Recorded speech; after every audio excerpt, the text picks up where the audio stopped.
bien salut à tous, j'espère que vous allez bien.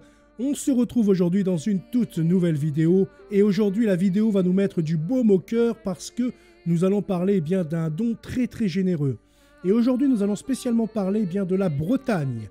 Parce que le généreux Yves Ernaud a fait un don de 800 000 € pour l'enclos paroissial de Guimillot. En fait c'est un legs qu'il a fait, c'est-à-dire qu'il a inscrit sur son testament que le jour où il décédera, 800 000 € seront débloqués de sa fortune pour servir à l'enclos paroissial de Guimillot. Et vous allez me dire, mais qu'est-ce qu'un enclos paroissial?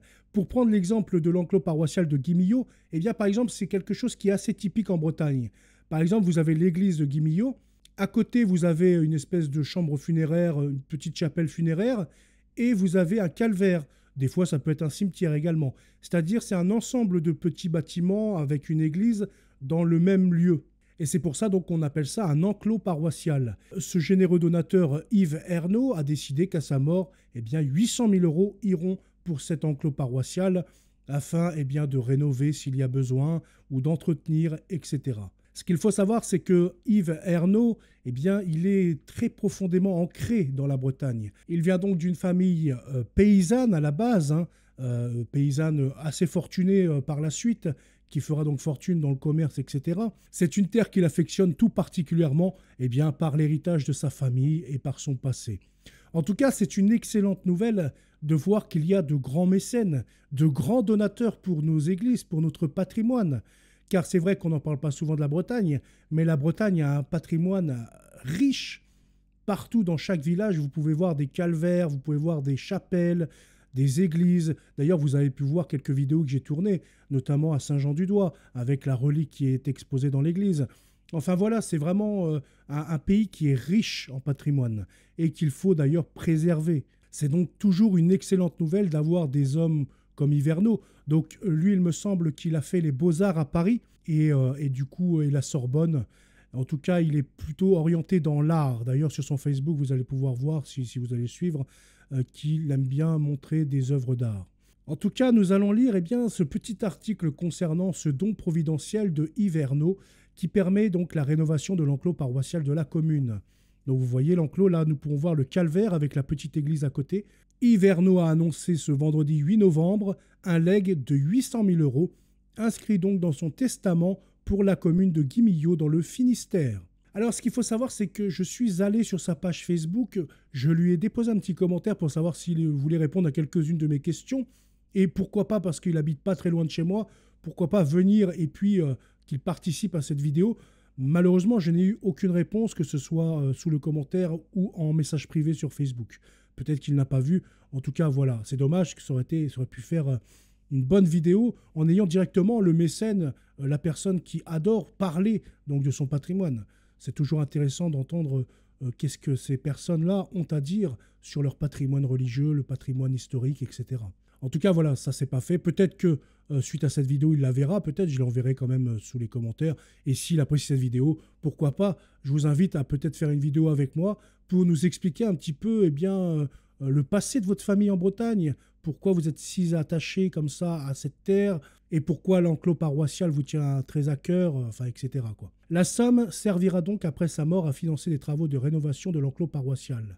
Yves Ernaud est aussi le mécène du Salon de la peinture et de la photographie de Landivisio. Yves Ernaud vit à Sydney depuis une 50aine d'années. Il a cependant les deux nationalités, française et australienne.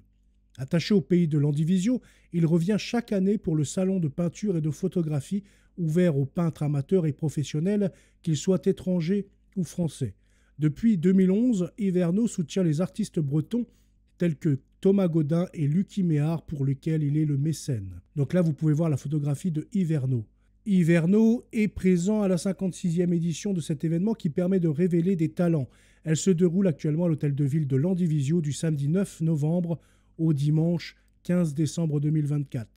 102 artistes aux multiples facettes avec leurs 187 œuvres sont présents autour du joaillier et peintre Lucky Méhard. L'invité d'honneur est d'Isabelle Darboussier, l'artiste lauréat de l'édition 2023.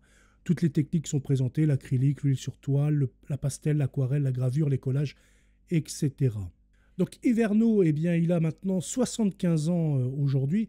Ses origines, comme je l'ai dit, sont bretonnes, Très ancré dans le pays de Landivisiau, une fois qu'il a été diplômé de l'École supérieure des beaux-arts de Paris, Yves Ernaud poursuit ses études à la Sorbonne Panthéon Paris 1er et au Collège franco-britannique. Il a exercé les fonctions de commissaire-priseur, conservateur et professeur d'art tout au long de sa vie. Il a été également nommé chevalier dans l'Ordre du Mérite pour ses contributions à diverses sphères artistiques européennes et australiennes. Son legs testamentaire de 800 000 €, qui ravit Élisabeth Guillerme, la mère de Guy Millot, a pour objectif de rénover l'enclos paroissial de Guy Millot, l'un des plus riches enclos paroissiaux bretons. Donc là, nous pouvons voir donc encore Yves Ernaud avec la médaille qu'il a reçue, ainsi que le drapeau bleu, blanc, rouge de la France. Là, nous pouvons voir la mère de Guy Millot. Les enclos paroissiaux, comme je le disais, sont une spécificité bretonne. C'est vrai que ça se trouve plus ou moins toujours en Bretagne. Ils sont l'expression d'une grande piété. Au cours d'une période de prospérité économique du XVe au XVIIe siècle, ont été donc édifiés des ensembles architecturaux en pierre uniques au monde. Ces espaces sacrés sont tous composés d'une église, d'un calvaire, d'un ossuaire et d'un cimetière enclos de murs. Ils sont cependant tous différents par l'originalité de leur architecture, de leurs sculptures et de leurs ornementations extérieures et intérieures. D'ailleurs, vous pouvez voir l'enclos paroissial de Saint-Jean-du-Doigt, auquel je suis allé faire une vidéo. Vous allez comprendre ce que c'est un enclos paroissial. Donc là, nous pouvons voir le calvaire, l'ossuaire, le cimetière et la sacristie, donc à Guy Millot. Très belle photographie d'ailleurs. Encore une fois, une photographie. Le chevet, le calvaire et l'ossuaire. L'enclos paroissial de Guy Millot a été construit au XVIe et XVIIe siècle en granit et en kersanton, une roche magmatique, deux pierres qui se mêlent harmonieusement en un mélange de gothique et de renaissance. L'enclos est divisé en trois parties. Donc il y a l'église Saint-Millot avec son clocher-tour qui est de conception bretonne, un édifice de plan irrégulier qui comprend une nef communiquant avec ses bas-côtés au nord par 6 arcades régulières et au sud par 5 arcades et demie, un transept et un chœur avec abside à 5 pans. Le clocher a une flèche aiguë. Gothique, il est de type beau manoir. Il culminait à 75 mètres avant d'être touché par la foudre en 1809.